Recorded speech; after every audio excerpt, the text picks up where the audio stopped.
Welcome to Booker T and W.E.B. Part 2, an interactive U.S. history tutorial for students like you. William Edward Burgard Du Bois was born in 1868, 12 years after Booker T. Washington and 3 years after the end of the Civil War. Neither of Du Bois' parents had ever been slaves, and he grew up in the North, in Great Barrington, Massachusetts, where he grew up with and attended school with white children. Du Bois was an excellent student, and the congregation of his local church raised money to send him to Fisk University, a college in Nashville, Tennessee. His years at Fisk were his first exposure to Southern racism and Jim Crow. After graduating, Du Bois returned to New England and attended Harvard College. There, he earned further degrees in history and sociology. In 1895, he became the first African-American ever to earn a Ph.D. from Harvard, the school that would bestow an honorary degree upon Booker T. Washington just 1 year later. Du Bois' graduate studies took him to the University of Berlin in Germany, where he traveled widely throughout Europe. He then taught at several colleges before joining the faculty of Atlanta University, where he wrote extensively and developed a national reputation as a leading intellectual. In 1900, Du Bois was invited to London to attend the first-ever Pan-African Conference, a meeting of leaders from African nations and colonies that were home to people of color, as he put it. Du Bois wound up playing a leading role in the conference. He drafted a letter and addressed the nations of the world, urging Europe and the United States to acknowledge and protect the rights of people of African descent. By the first decade of the 20th century, W.E.B. Du Bois had emerged as a high-profile spokesman for his race, second only to Booker T. Washington. He respected Washington, and as a young man in his 20s, had even sent him a letter of congratulations after he delivered his Atlanta Exposition address in 1895. But before long, Du Bois came to believe that Washington had been profoundly wrong in his speech and in many of his views concerning American race relations. Du Bois believed that Black Americans should advocate, speak out, and stand up for equal rights and opportunities, especially those they had been promised in the Constitution. He believed that Washington was far too quick to accept the status quo of segregation and discrimination in exchange for job opportunities. In Atlanta, where he lived and worked, Du Bois had seen the burned knuckles of a black lynching victim displayed in a storefront window, like a tourist attraction. The incident shook him to the core.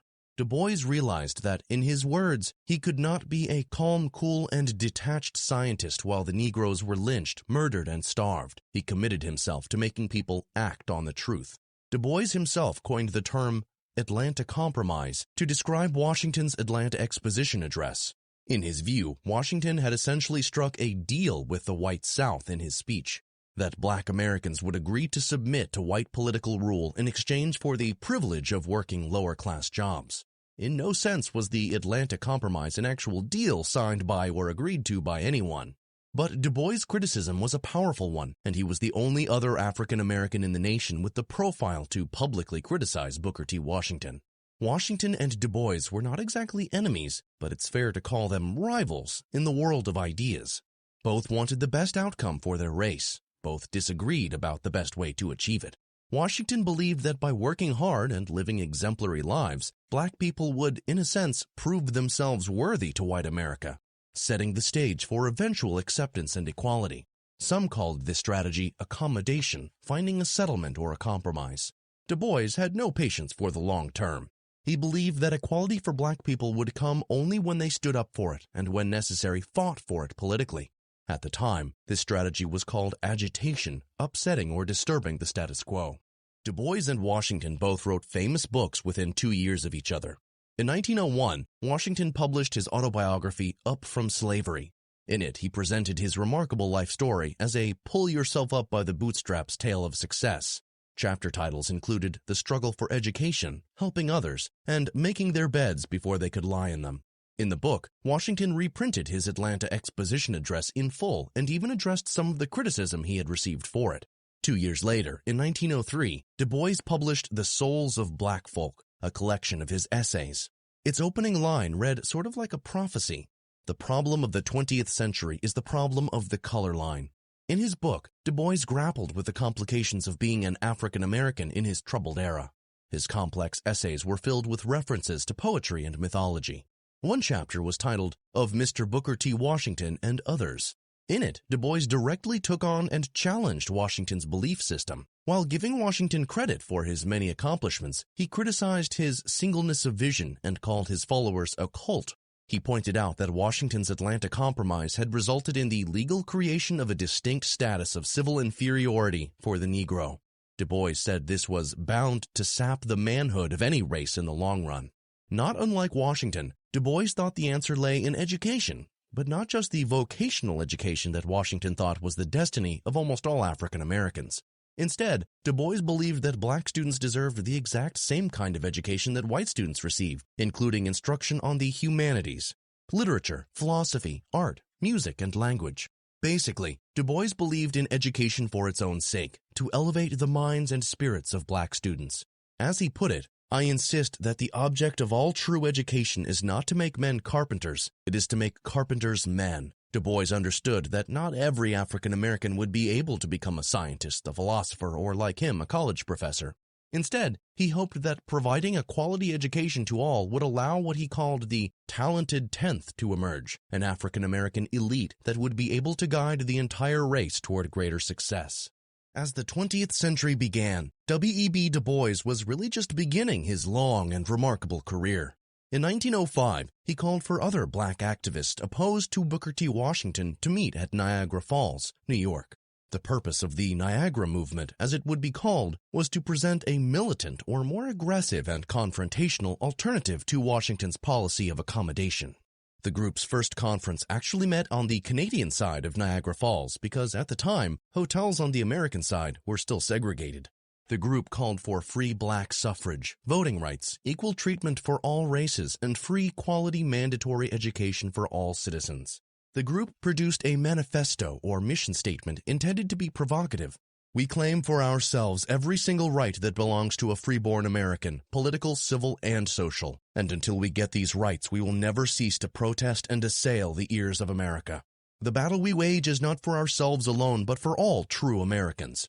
It's a fight for ideals, lest this, our common fatherland, false to its founding, become in truth the land of the thief and the home of the slave." A few years later, in 1909, a group of progressives, including Du Bois and some other members of the Niagara movement, founded the National Association for the Advancement of Colored People. The NAACP was a biracial organization. Originally, white activists served as its president and other chief officers. In fact, the only black member of its executive board was W.E.B. Du Bois, who was offered the job of Director of Publicity and Research. It was Du Bois who suggested the word colored instead of black in the organization's name, as he felt this language included dark-skinned people everywhere. He resigned from his teaching position in Atlanta to accept the new job in New York City. Du Bois' primary responsibility in his new role was to edit and write for the NAACP's new magazine, which he called The Crisis. Du Bois used the new publication to write powerful editorials against racism, and especially against the lynching epidemic, on which he reported in great detail. Du Bois played a key role in organizing the first two instances of African Americans publicly demonstrating for civil rights. The first, in 1915, was a protest against the racist film The Birth of a Nation. The second, in 1917, was a march to express outrage over the race riots that had taken place that year in East St. Louis, Illinois. More than 40 black citizens had been killed by white mobs. In response, as many as 10,000 people marched silently down New York's Fifth Avenue to protest anti-black violence. In 1915, Booker T. Washington died of heart failure at age 59. He was buried at his beloved Tuskegee Institute in Alabama. A nation mourned his passing, and the New York Times, in its obituary, called Washington the foremost teacher and leader of the Negro race. W.E.B. Du Bois was not nearly as generous. He wrote of Washington's passing, "In stern justice, we must lay on the soul of this man a heavy responsibility for the decline of the Negro college and public school." Du Bois would live for almost another 50 years. He continued to travel the world as a member of the Pan-African Congress, which insisted on global racial equality and an end to colonization. In the 1920s, Du Bois would use his magazine The Crisis to promote and celebrate the flourishing of black art, music, and literature known as the Harlem Renaissance. In that same decade, he developed a rivalry with Marcus Garvey, another black leader who rose to power in the 20s. While Booker T. Washington had been more conservative than Du Bois, Garvey was far more radical. Like Du Bois, he was a believer in Pan-Africanism, the strengthening of colored people everywhere, but he endorsed racial separatism and the movement known as Back to Africa. Garvey believed that black Americans should reject white society and return to the African homelands of their ancestors. Du Bois had never believed that African Americans should abandon the United States. He was an integrationist, meaning that he believed blacks and whites could live and work together on equal terms. In The Crisis, Du Bois called Garvey the most dangerous enemy of the Negro race in America and the world. He is either a lunatic or a traitor. In time, Marcus Garvey was arrested on charges of mail fraud, and ultimately he was deported from the U.S. W.E.B. Du Bois resigned his position in the NAACP in the 1930s, only to rejoin the organization in the 1940s. After World War II ended in 1945, he was a delegate to the San Francisco Conference that created the United Nations. Du Bois adopted some controversial views in his later decades, expressing admiration for communist and socialist ideas at a time when they were considered very un-American. He once called the Soviet Union, Communist Russia, the most hopeful country on earth. During the Cold War, these views would make him a target of his own government. Du Bois became the chairman of the Peace Information Center, an anti-war group that wanted to ban all nuclear weapons. The U.S. Justice Department believed that the group was acting on behalf of the Soviet Union. When Du Bois insisted it was not, and refused to register as a foreign agent, he was indicted and put on trial, but he was never convicted of any crime. The case was dismissed when none other than Dr. Albert Einstein offered to testify as a character witness on behalf of Du Bois. Du Bois continued to drift even further outside the American mainstream in his final years. In 1961, at the height of the Cold War, he officially joined the Communist Party of America. He then traveled to Africa and at age 93 became a citizen of the nation of Ghana. He lived the remainder of his life there until his death in 1963 at age 95. The very next day, August 28th in the United States, the March on Washington took place and Dr. Martin Luther King delivered his I Have a Dream speech. The hundreds of thousands of marchers paused to remember the long life of W.E.B. Du Bois and his century-long fight for equal rights across the globe.